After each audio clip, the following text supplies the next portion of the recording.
Hello friends, it's Shikha Dubey here. As we know, we have started our expected questions series, and in this lecture we will discuss about 10 most expected questions of managerial economics or business economics. Managerial economics management में unit first का part है, जबकि commerce में business economics का part है. Before that, if you are preparing for UGC NET from Commerce, Management, Economics, Education or HRM, you can get enrolled for our online classes and study material. You can use this discount code NETJRF20, and for registration, you can call on this number. So first question is, cardinal measure of utility is required in your time starts now.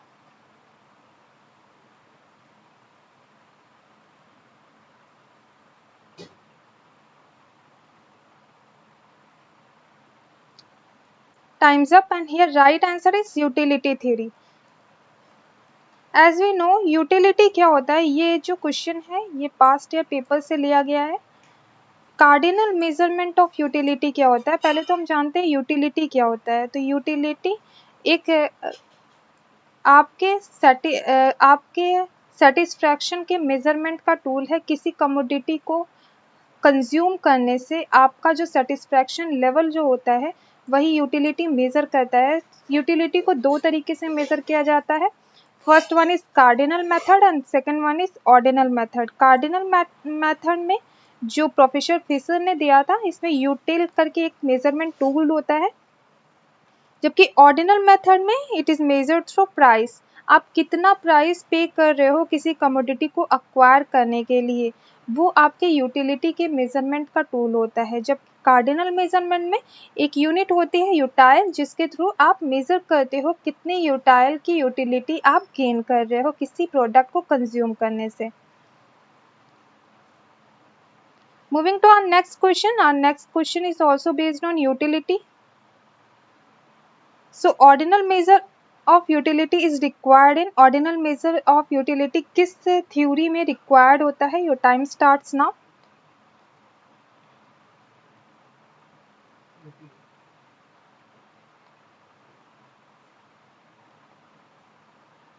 Here time's up, and your right answer is indifference curve analysis.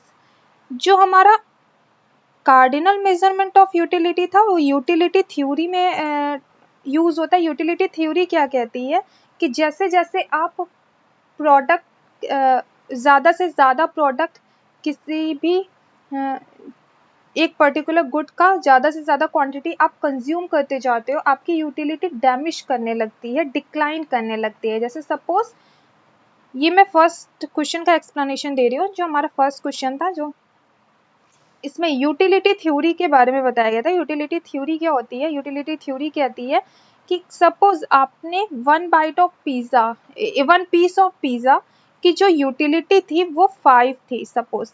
Okay, second आपने piece of pizza लिया, जो second लिया, क्या उसकी 5 ही रहेगी? बिल्कुल नहीं, इसकी यूटिलिटी कम हो सकती है. 5 से हमेशा कम ही होगी. सपोज 4 है, अगेन आप थर्ड पीस लेते हो, उसकी यूटिलिटी 3 आती है. ऐसे धीरे धीरे you will analyse that utility is declining. Utility जो है हमारी डिक्लाइन कर रही है. यही हमारा यूटिलिटी थ्योरी कहता है कि यूटिलिटी जैसे जैसे आप किसी भी कमोडिटी की क्वांटिटी ज़्यादा करते जाते हो, क्वांटिटी ज़्यादा कंज्यूम करते हो, वैसे वैसे आपकी यूटिलिटी डिक्लाइन करने लग जाती है. एंड आज सेकेंड क्वेश्चन कहता है कि ऑर्डिनल मेजरमेंट ऑफ यूटिलिटी किस में यूज होता है. तो ऑर्डिनल मेजरमेंट हमारे इंडिफरेंस कर्व में यूज होता है. इंडिफरेंस कर्व कहता है कि दो गुड का ऐसा कॉम्बिनेशन जो कि कस्टमर को इक्वल सेटिस्फैक्शन दे रहा है. ठीक है, इसमें जो इसको ऑर्डिनल मेजरमेंट क्यों कहते हैं, क्योंकि इसमें जो मेजरमेंट का टूल है वो मनी है. सपोज आपने 5 रुपए स्पेंड किया किसी कमोडिटी ए को बाय करने में. ओके, एंड सेम 5 रुपीज़ आपने स्पेंड किया कमोडिटी बी को बाय करने में. तो इंडिफरेंस कर्व की जो अजम्पशंस हैं वो कहते हैं कि यूटिलिटी जो गेन होती है प्रोडक्ट ए और प्रोडक्ट बी के कंजम्पशन से मस्ट बी सेम, वो सेम होनी चाहिए। ठीक है, तो इंडिफरेंस कर्व के कुछ प्रॉपर्टीज यहाँ पे देख लेते हैं, बहुत ही इंपॉर्टेंट टॉपिक है। इंडिफरेंस कर्व हमारा कुछ इस तरीके से होता है। ओके, डिमांड कर्व जैसा होता है, ये कॉन्वेक्स होता है ओरिजिन के, और अगर दो इंडिफरेंस कर्व है ये एक दूसरे को कभी भी इंटरसेक्ट नहीं करेंगे। ये हमारे दो इंडिफरेंस कर्व है, कभी भी इनफाइनाइट तक हम लेके जाते हैं, but they will never intersect each other. Along with the curve, the consumer has no preference of either combination of good because both good provide the same level of utility. इसके assumptions में ये भी होता है, ऐसा नहीं है कि कंज्यूमर हमारा सिर्फ प्रोडक्ट ए को कंज्यूम करो या सिर्फ प्रोडक्ट बी को कंज्यूम करे, क्योंकि दोनों से ही इक्वल लेवल ऑफ सेटिस्फैक्शन वो गेन कर रहा है, इसीलिए वो किसी को भी छोड़ नहीं सकता है। कोई भी सुपीरियर नहीं है, कोई भी इंफीरियर नहीं है, they both are equal. Moving to our third question, which of the following is not basic assumption of law of diminishing marginal utility? इसमें से कौन सा law of diminishing marginal utility का basic assumption नहीं है? Your time starts now.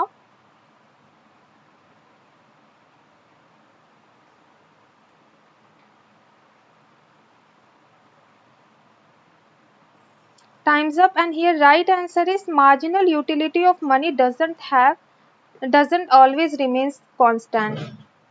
पहले तो हम देख लेते हैं लॉ ऑफ डैमिशिंग मार्जिनल यूटिलिटी क्या होता है। जो हमने यूटिलिटी थ्योरी में देखा था, यूटिलिटी थ्योरी के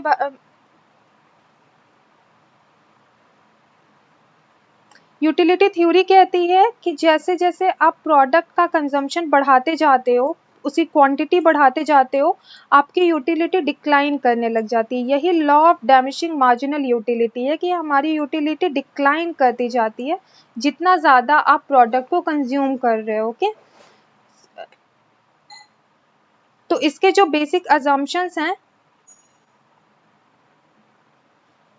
तो क्या ये जो फर्स्ट ऑप्शन कहता है कि utility can be measured in cardinal number system, तो जैसा कि हमने यूटिलिटी थ्योरी के क्वेश्चन में भी देखा कि इसका जो मेजरमेंट का क्राइटेरिया होता है वो कार्डिनल नंबर सिस्टम होता है। किसी नंबर के बेसिस पे आप यूटिलिटी को मेजर कर रहे हो कि 5 यूनिट ऑफ यूटिलिटी ऐसे करके। सेकेंड ऑप्शन हमारा कहता है marginal utility of money doesn't always remain constant, जो कि हमारा गलत है, क्योंकि मनी का जो यूटिलिटी होता है वो कभी भी कम नहीं होता है। आप देखेंगे क्या ऐसा होता है कि अगर आपके पास 100 रुपीज़ आया तो उसका ज़्यादा यूटिलिटी है, और अगर यही 100 रुपीज़ वापस से आता है तो आपका उसका यूटिलिटी कम हो जाता है, जबकि ऐसा नहीं होता है। अगर सपोज इससे आपको 5 यूटाइल ऑफ यूटिलिटी आप गेन कर रहे हो, तो ऐसा नहीं है कि नेक्स्ट 100 आपको आएगा तो आप 5 नहीं करोगे 4 करोगे, ऐसा बिल्कुल नहीं है। ये बल्कि ज़्यादा ही होता जाता है। जितना ज़्यादा आपके पास पैसा आता जाता है, यू बिकम ग्रीडी, आप उतना ग्रीडी होते जाते हो। तो यूटिलिटी डैमेज नहीं करता, डिक्लाइन नहीं करता इन केस ऑफ मनी, तो ये हमेशा कांस्टेंट नहीं रहता है।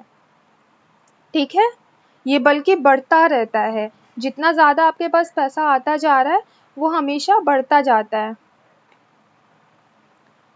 A third assumption कहता है marginal utility of every commodity is independent। ये सही बात है कि जो हमारा marginal utility होता है सारे commodity का different होता है।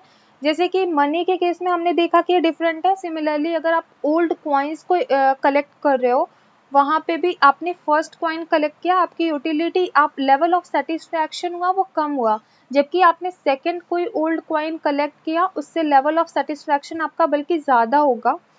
अगेन थर्ड कॉइन कलेक्ट किया, उससे ज़्यादा होगा। In the same way if you are a writer, आपने एक poem, you are a poet, आपने एक पोएम राइट की, उससे आपको यूटिलिटी जो मिला वो कम होगा बल्कि।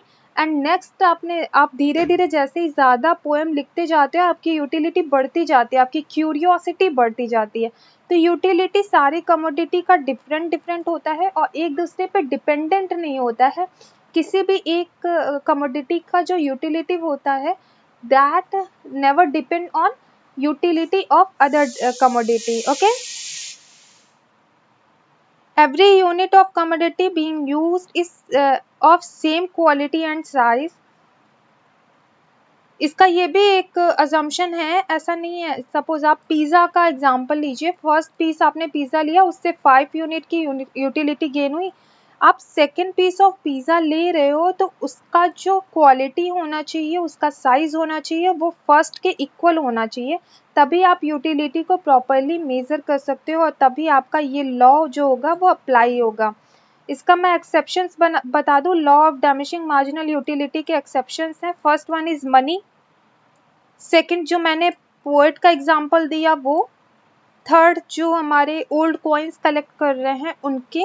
तो ऐसे कुछ कुछ एग्जांपल्स हैं, जबकि आप प्रोडक्ट की बात करोगे तो ऑलमोस्ट सभी प्रोडक्ट ऐसे होते हैं कि आप फर्स्ट यूनिट कंज्यूम करते हो, उससे ज़्यादा यूटिलिटी मिलता है और धीरे धीरे वो घटता जाता है, जैसा कि हमारा law of diminishing marginal utility कहता है। Moving to our fourth question, marginal utility can be, marginal utility जो होता है वो क्या हो सकता है इसमें से। Your time starts now.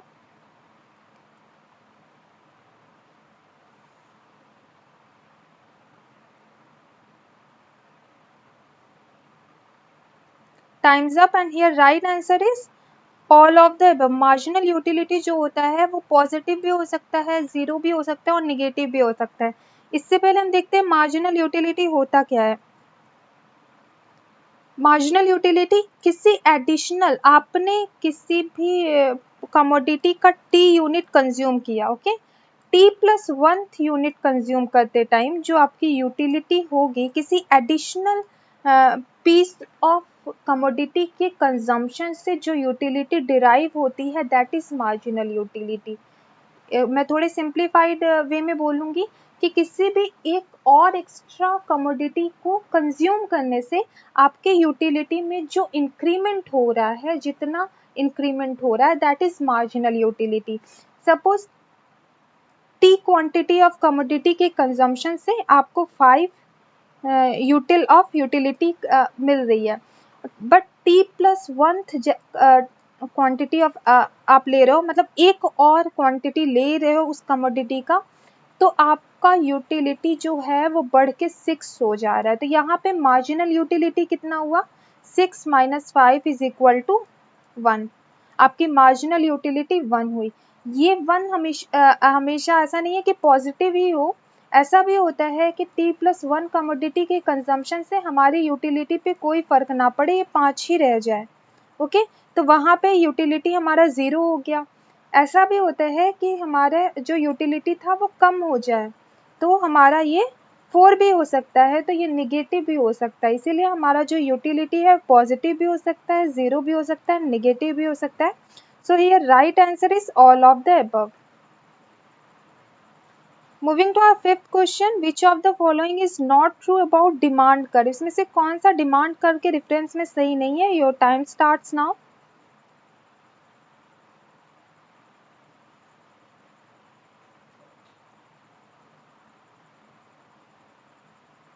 Time's up and here right answer is C.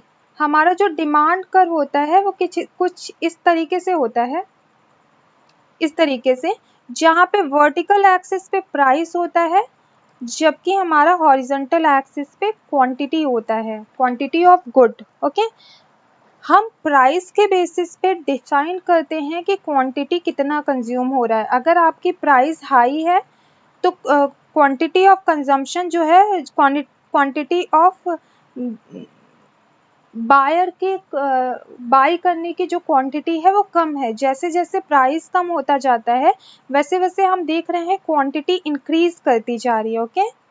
So there is inverse relationship between price and quantity. This is what law of demand says. Law of demand यही कहता है कि जैसे जैसे price कम होता जाता है, quantity of consumption, quantity of procurement, किसी भी चीज को खरीदने की क्वांटिटी बढ़ती जाती है, ओके। तो ये जो होता है, इसके रेफरेंस में देखते हैं कौन सा स्टेटमेंट इसमें से सही है या गलत है। The demand curve will move downward from left to right. जैसा कि हम यहाँ देख रहे हैं, ये लेफ्ट टू राइट डाउनवर्ड की तरफ स्लोप कर रहा है। सो फर्स्ट एग्जाम्पल तो, फर्स्ट आंसर तो नहीं होगा। Second one is it express law of demand, law of demand को एक्सप्रेस करता है। लॉ ऑफ डिमांड क्या कहता है कि जैसे जैसे प्राइस घटता जाता है क्वांटिटी जो होती है, क्वांटिटी डिमांडेड बढ़ती जाती है। Our third option is it shows relationship between price of good और services and quantity demanded for given period of time। ये relationship बताता है price और quantity के बीच में। And our third last option says where price is an dependent variable and quantity demanded is independent। ये option गलत है क्योंकि यहाँ पे हमारा जो price है वो independent variable है, वही वेरी कर रहा है और उसी के बेसिस पे हमारी क्वांटिटी डिराइव की जा रही है। क्वांटिटी जो है हमारा डिपेंडेंट वेरिएबल है। So our right answer is option D. Our sixth question, a rightward shift in demand curve indicates, your time starts now.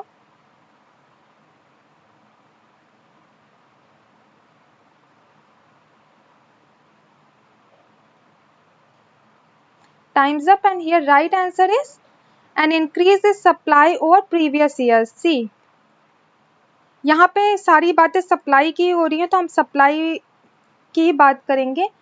ये हमारा डिमांड कर्व है, okay. This is price and this is quantity.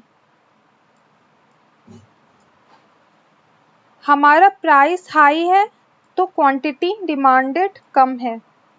जैसे जैसे हमारे price decrease हो रही है quantity demanded हम देख रहे हैं कि इंक्रीज होती जा रही है। अगर यही हमारा डिमांड कर्व शिफ्ट कर जाता है राइट साइड को शिफ्ट कर रहा है, यहाँ पे हम देख रहे हैं कि क्वांटिटी डिमांडेड जो है वो हाई प्राइस पे भी ज़्यादा है। क्वांटिटी डिमांड ज़्यादा है, इट मीन्स कि सप्लाई भी ज़्यादा होगी तभी हमारा डिमांड ज़्यादा है।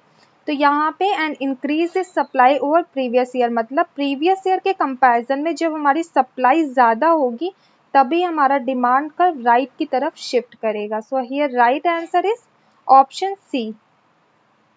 यहाँ पे हम देख रहे हैं ये राइट की तरफ शिफ्ट कर रहा है, ये हमारा आंसर हो गया। Moving to our seventh question, if consumers income drop demand curve will be. Your time starts now.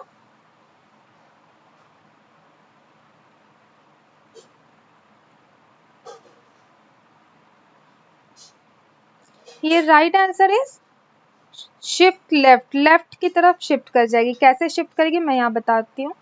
ये हमारा डिमांड कर्व है, ओके। ये हमारा ज़्यादा प्राइस पे हमारा क्वांटिटी डिमांडेड ये है, ठीक है। अब अगर हमारे कंज्यूमर की इनकम जो होती है वो फॉल करती है, इनकम फॉल कर रही है तो उसकी परचेजिंग पावर जो है वो कम हो रही है।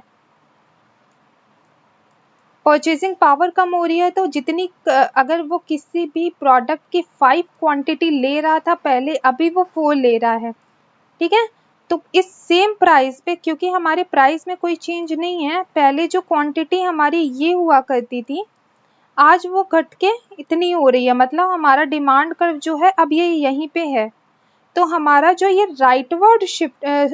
लेफ्टवर्ड शिफ्ट हो रहा है डिमांड का, ये बता रहा है कि कंज्यूमर्स जो है अब वो कम ही क्वांटिटी डिमांड कर रहे हैं।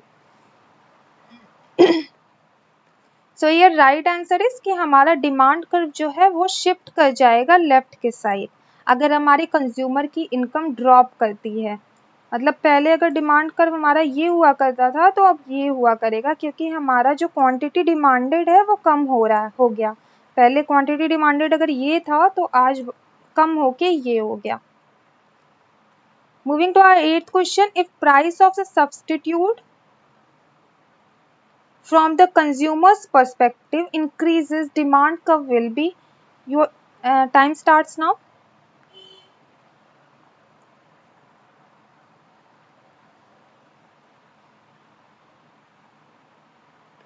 time's up and here right answer is shift right। ये सारे ही क्वेश्चंस बहुत इंपॉर्टेंट हैं। ये जितने भी 4-5 क्वेश्चन मैंने डिमांड कर्व से बताया है अल्टरनेट ईयर्स पे तो आते ही हैं, तो इसको ध्यान से देखिएगा। ये हमारा डिमांड कर्व है, ठीक है। अगेन अगर हमारा सब्सटीट्यूट जो सब्सटीट्यूट प्रोडक्ट होते हैं वो क्या होते हैं, जैसे टी एंड कॉफ़ी, अगर टी की प्राइस ज़्यादा होती है तो we can switch to coffee, हम कॉफ़ी की तरफ शिफ्ट कर सकते हैं। ओके, तो अगर हमारी कॉफ़ी टी की प्राइस ज़्यादा हो रही है तो उसका डिमांड जो हमारी कॉफ़ी का डिमांड कर्व होगा वो कैसा होगा, तो वो हमेशा राइट की तरफ शिफ्ट कर जाएगा कि अगर पहले x quantity of commodity demanded थी तो आज एक्स प्लस टी हो गई, वो टी से वो इंक्रीज कर गई। ठीक है, तो हमारा जो डिमांड कर्व था वो शिफ्ट कर जाता है राइट को। Moving to our ninth question, if price of complementary goods increases, demand curve will be. Your time starts now.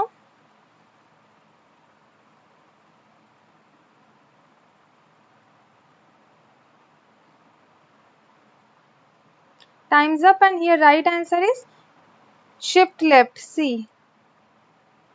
This is our demand curve.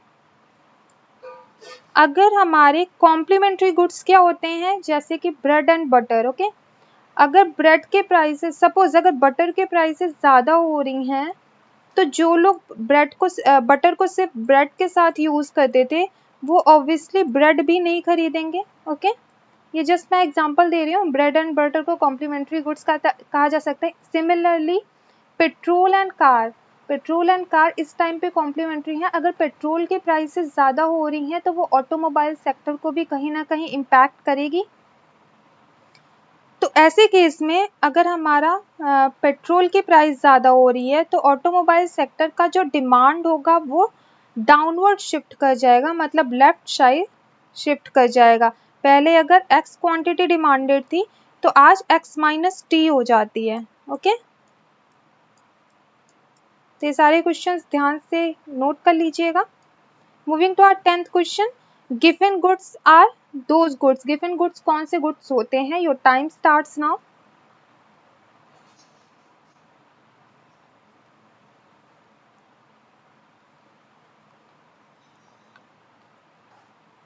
Time's up and here right answer is for which demand increases as price increases. Demand increase करता है जैसे जैसे price increase करता है।